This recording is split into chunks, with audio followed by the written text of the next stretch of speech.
It's not how much you can lift, it's how good you look. Okay guys, hey, this is Church52 here. This is my intro to Zac right now. I'm not showing you the full game, I'm just showing you like basic laning phase. So I helped Gnosis with blue, so that was pretty standard. And then I'm gonna start off with Q, and then I'm not too worried because like we see Rangar kind of screwing around in the jungle over there. So I went QW. I usually go QE just to be safe from the incoming ganks. You gotta be careful about that. But yeah, basically with Zac, because I'm against Katarina, we're both melee heroes. So we gotta be careful of each other and how much damage we can do to each other. I wanna try to dodge dancing blades as much as I can. And basically I'm just trying to get as much CS as possible without taking as much damage, or with taking little damage. And so as you can see, I'm queuing the creeps. Your W is definitely a good last hitting tool. I use it all the time for last hitting, like I'll auto attack a minion and then I'll last hit with my W. So you might see me do that all the time. It's a really useful tool. And like I said, the percentage on the heal is greater when you pick it up than what you've lost, so it's basically just like free heals. It's not much, but it's like plus 10 or something like that when I did the math. So yeah, as you've probably seen, I've always been trying to land the Qs, spamming them as much as possible in the creeps, but always trying to land them onto Katarina when she comes in for a last hit. Doing an EW combo there, really effective. E does do a knock-up, so if you're feeling confident in landing one, go for it. It also puts the cooldown on E, so you're very susceptible to gank, so you gotta be careful about that too. And make sure you're never picking up your blobs when they're in a danger zone, like right there. I hesitated to pick both those up, and as you can see I didn't, because it would have caused a major amounts of damage onto me.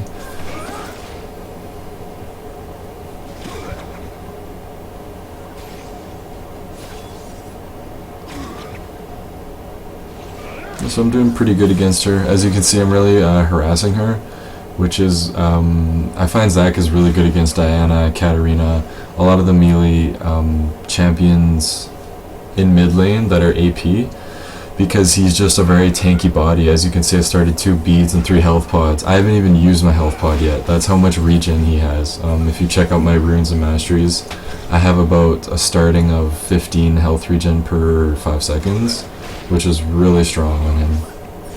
And then I start off with also, I think it is 8 cooldown reduction. No, sorry, 10 with runes. Or, yeah, runes and masteries. So as you can see, just keeping the harass up and always last hitting the creeps with my W for sure, and Q.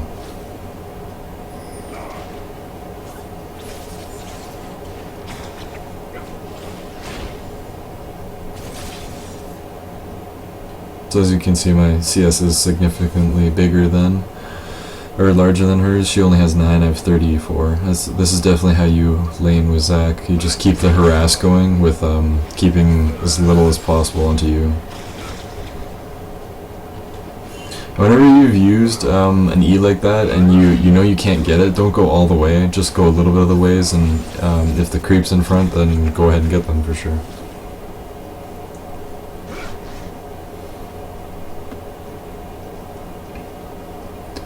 So I don't usually go back with Zac unless I'm doing like absolutely terrible. I usually don't get counterpicked with him. I actually haven't met a counterpick mid that I've done terrible.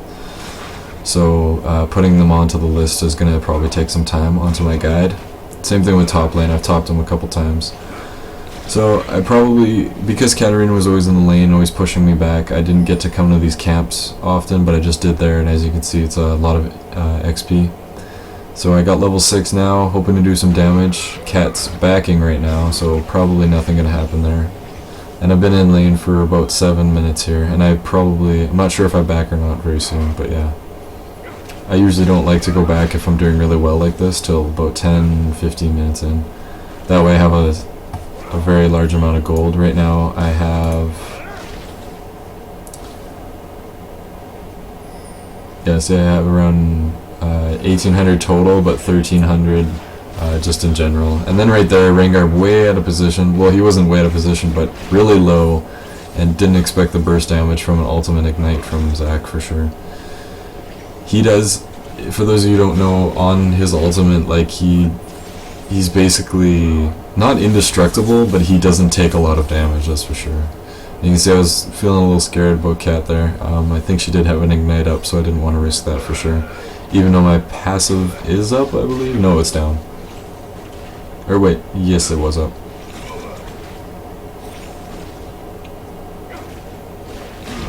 And see, as you can see there, you saw me pop a health pod probably. No, or yeah, I did. But even from just doing a camp like that, you go back and you gain around like 2 bars of health, and it's just really good for him. He is a very strong jungler. It's just I'm not a strong jungler myself. I could probably do good with Zac, but I found him very strong in the mid game right now. Because like I said, he can counter a lot of he doesn't get countered by a lot of people, and he can counter most people like Katarina and Diana, just to name a few there. And so as you can see, first back, I got a Giant's Belt and then boots, and then because I had a lot of extra gold because I got that free kill there, so like in my guide I said I usually don't back till around 10 minutes, and as you can see I backed at around 8:30 there. So obviously doing really good on the CS. So I got a Giant's Belt, boots, and then I ended up picking a little ruby crystal there just for the extra health.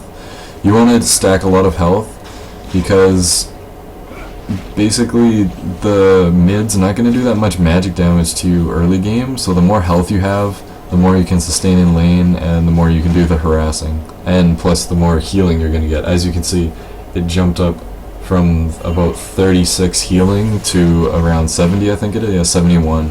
So it's a very significant amount. That's every time you do a blob, that's 70 heal towards you, so it's really good.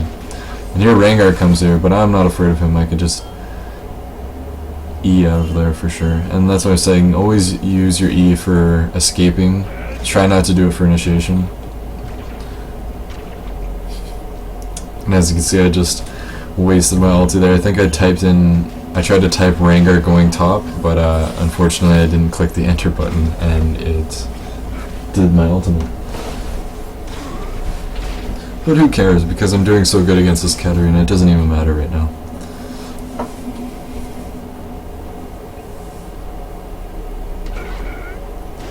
So now my lane's pushed up, gonna go do this camp.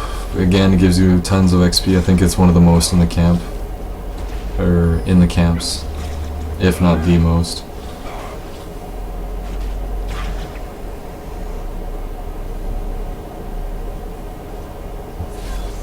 And so right now I'm just destroying Katarina mid. I have 77 CS, I think that 80, and she only has 44, so I'm basically doubling her in the CS department.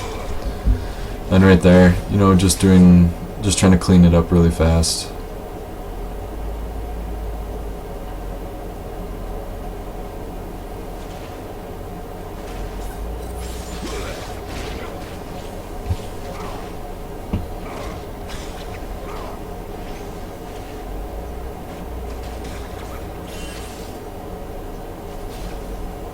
So I'm thinking of going to gank here. Going to gank top lane, obviously. And I'm probably going to end it after this video because I do good basically from here on out. I think I do like significant amounts of damage to most of their team and proceed to win the game. So I just wanted to show you guys laning phase and how important it is for Zac and how to do it the right way. Just so you guys know. When you're top lane, I recommend getting, depends on who you're ADing against, but depends on who you're against. Always getting some armor or health, it's up to you. I don't know if I make it out of here alive and end up killing, oh I do have my, oh no, not quite. Anyways, that's it for me. I'll end it on that death. Unfortunate news there for me. Thanks for watching, guys. If you Need more information? Check out my guide. Thanks for watching this video, and hopefully you upvote the guide.